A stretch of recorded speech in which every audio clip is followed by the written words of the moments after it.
Michigan, post-debate coverage from your local election headquarters.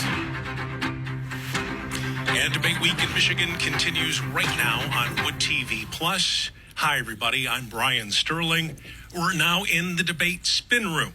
For the last hour, we have listened to the two candidates for the Democratic U.S. Senate nomination square off, and now we want to take this further. We will interview both candidates one-on-one, and we'll also check in with debate moderator Rick Albin, and then we'll let the credentialed media come in, at least a dozen different outlets, both locally and nationally, as this is a race that has attracted the attention of not only the state, but the nation.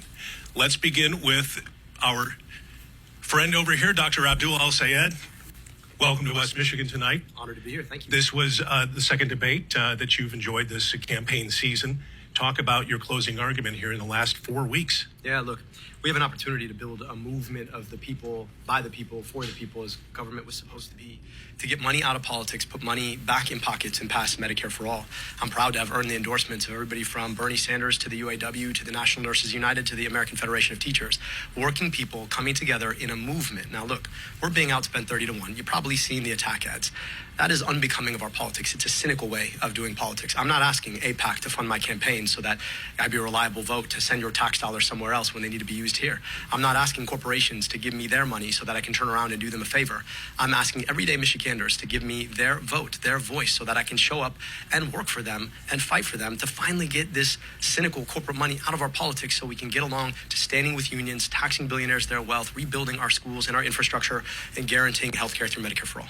You've heard the arguments, certainly, that you're too far left for a state like Michigan. Why are you the stronger general election candidate, not just the most progressive one? Well, I'm not the only one who says that. Poll after poll has demonstrated that. And that's because I show up and fight for something. It's not enough to just fight against the Donald Trump. You've got to be fighting for.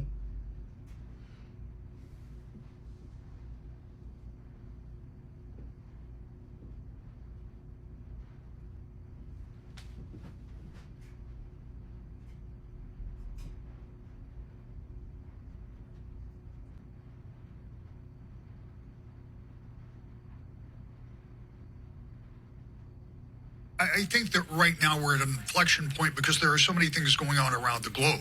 And I think that we have to ask those questions and look into those things. Have her come on over so you guys can get in here and talk. But I think it's true. We did spend a good deal of time on foreign affairs, if you will.